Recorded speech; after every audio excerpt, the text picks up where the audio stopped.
Prévu se tenir du 31 octobre au 2 novembre prochain, le Festival international Poulakou s'annonce à grands pas. Et pour en savoir davantage, nous recevons dans tapis d'honneur son promoteur, M. Borem Barry. Merci de nous suivre sur GM Communication.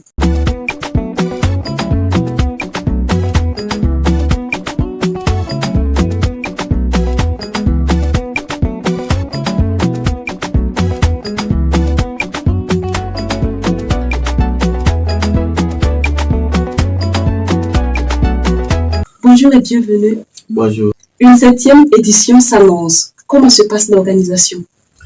Merci bien, merci à toute l'équipe dynamique des JM Communication qui est au cœur vraiment des grands événements culturels au Burkina Faso. Il faut dire que cette 7e édition se prépare très bien et nous sommes aujourd'hui à 50% bien avancés par rapport aux préparatifs et nous tenons à rappeler que c'est une édition de maturité. Cette édition de 2012 à maintenant, ça veut dire que c'est un festival aujourd'hui qui a ses racines et qui grandit toujours et vraiment ça avance bien. D'accord. Un événement d'envergure. Peut-on savoir quelles sommes seront mobilisées pour cette édition? Et en matière de mobilisation, à nos jours, êtes-vous à combien en termes de chiffres? Donc, si je comprends bien, c'est de savoir combien nous avons mobilisé actuellement. Il faut dire une chose, vous savez, l'organisation d'un tel événement d'envergure internationale, la budgétisation moyenne aujourd'hui va au-delà de 20 millions.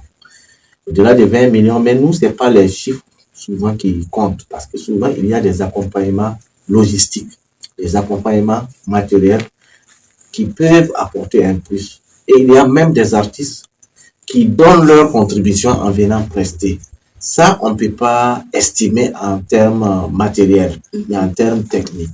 Donc, il faut dire que tout ça contribue souvent à alléger un peu la budgétisation. Aujourd'hui, vous savez, nous sommes dans un contexte difficile où la mobilisation des ressources est difficile, mais c'est par un défi. C'est ce qu'on appelle la résilience.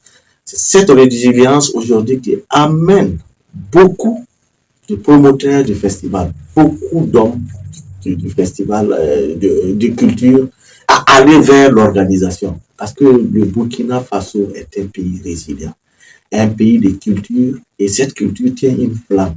Donc, on ne peut pas déjà dire que nous avons une telle somme ou une telle somme. C'est vrai que c'est très difficile, mais nous tenons à le faire. Il se reste que même si c'est 10 francs, 15 francs que nous allons avoir, nous tenons à le faire. Parce que déjà, nous avons de l'accompagnement au moins du ministère de la Culture, avec le ministre qui est le patron, et nous avons l'accompagnement aussi d'un certain nombre d'amis qui sont à l'extérieur, qui se préparent à venir. Alors, quelles sont les activités majeures attendues à cette 7e édition? Il faut dire que le festival Poulakou est un festival où nous ne faisons pas un festival pour un festival. Les activités attendues aujourd'hui, vous savez qu'à chaque fois qu'il y a ce festival-là, il y a 3 grands volets ou 4 grands volets. Il y a le volet formation, volet exposition, vente des mains et produits culturels, il y a le volet panel et il y a le volet soirée culturelle pour la. Donc voilà les grands axes qui seront développés durant les 3 jours. Donc, il y a la formation. Aujourd'hui, il y a une formation sur l'intelligence artificielle, une formation sur comment rechercher les partenaires, comment monter les dossiers, parce qu'il faut penser à la jeunesse. Et cette formation, nous avons des gens, des experts du domaine qui ont décidé d'accompagner ces festivals-là avec leur propre contribution.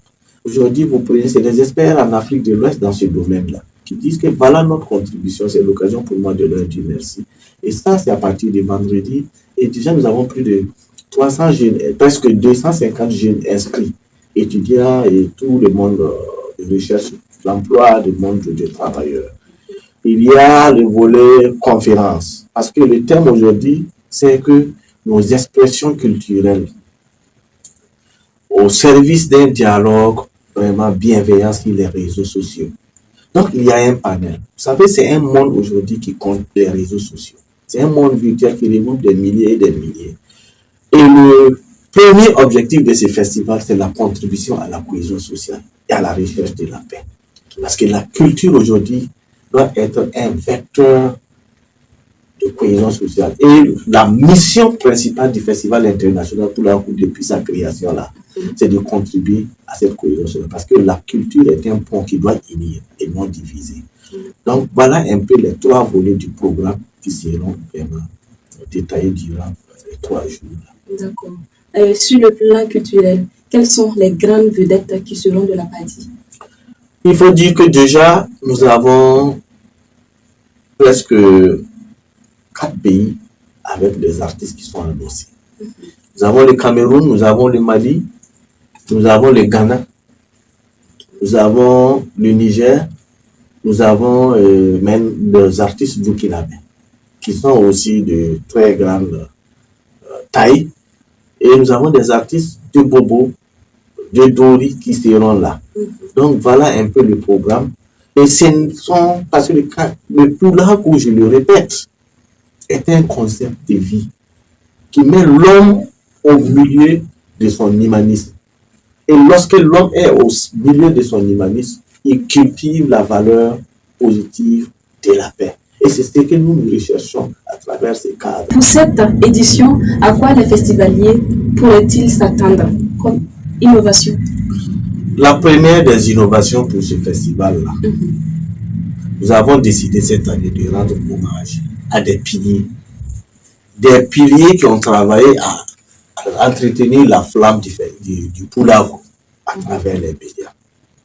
Nous avons identifié ces personnes, certains ne sont plus de ce monde avec nous, mais qui ont été dans ces médias-là pour entretenir cette flamme. Lorsqu'on parle de Agaraina Bolibari, lorsqu'on parle de Amidou Sissé, lorsqu'on parle de Abdoulaye Diko, lorsqu'on parle de Nourou Diko, Balao, on sait que c'est des gens qui ont été dans les grands médias comme la radio nationale, comme la radio rurale, qui ont apporté un plus. L'innovation, c'est de rendre hommage à ces personnes-là. La deuxième innovation majeure, c'est que nous avons associé le volet touristique à ces festivals. Ce festival qui va regrouper beaucoup de gens venus, c'est l'occasion pour nous de les faire découvrir un certain nombre de sites historiques qui montrent la construction de la mémoire historique de ces pays. Parce que pour nous, c'est l'occasion de découvrir le monument Thomas Sankara. C'est l'occasion de découvrir le théâtre populaire. Quand on dit théâtre populaire aujourd'hui, les gens voient le lieu de vente des engins. Mais il y a toute une histoire culturelle dans ce lieu. Et la maison du peuple. Pourquoi la maison du peuple? Pourquoi les éléphants? C'est toute une histoire de la recherche de l'indépendance, de la recherche de la construction panafricaniste du Burkina Faso. Donc il faut que nous ressuscitons ces volets qui sont des innovations majeures. Parce qu'aujourd'hui, c'est l'effervescence culturelle qui entraîne le dynamisme touristique. C'est lié. Et surtout que le Burkina est essentiellement dans un tourisme à 80-90% culturel. Donc voilà les innovations majeures. Comme je le dis aussi dans ces festivals, dans la soirée, nous faisons la promotion de l'art capillaire et de l'art vestimentaire. Et aujourd'hui, nous avons beaucoup d'inscrits parce que nos tresses sont très belles. Nos coiffures sont très belles. C'est de l'art. Donc, voilà les innovations sur lesquelles nous voulons partir pour cette édition. Nous tirons vers la fin de notre entretien. Quel message avez-vous à l'endroit de tous les festivaliers qui seront présents au 72 heures? Déjà, pour le message, c'est de dire merci. Merci à tous ces hommes, femmes qui sont derrière cette initiative. Il y a des hommes qui sont là depuis des années, il y en a qui sont tapis dans l'ombre, mais qui accompagnent.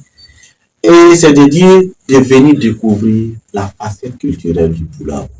Le Poulakou, en d'autres termes, c'est le Burkina. C'est à nous de mettre en valeur certains nombres de nos valeurs positives. Parce qu'aujourd'hui, la culture doit construire la paix. La culture doit unir les peuples. C'est à travers des cadres comme le Festival international Poulakou. Nous devons faire de telle sorte, à tout moment, d'accepter de partir à la source. Non pas pour y rester, mais pour toujours puiser un certain nombre de valeurs, s'abreuver afin de mieux appréhender l'avenir. Donc, nous invitons tout le monde tout le monde à venir au Festival international Fulaku. À partir du début d'octobre, les tickets seront disponibles. Et nous restons ouverts à tous ceux qui veulent apporter un soutien quelconque à ces festivals-là. Mesdames et messieurs, Monsieur Bourema Bari était notre invité dans Tapis d'honneur. Je suis Thérèse Danem et René Sora à la réalisation. On se donne très prochainement un rendez-vous pour un autre numéro. Portez-vous bien.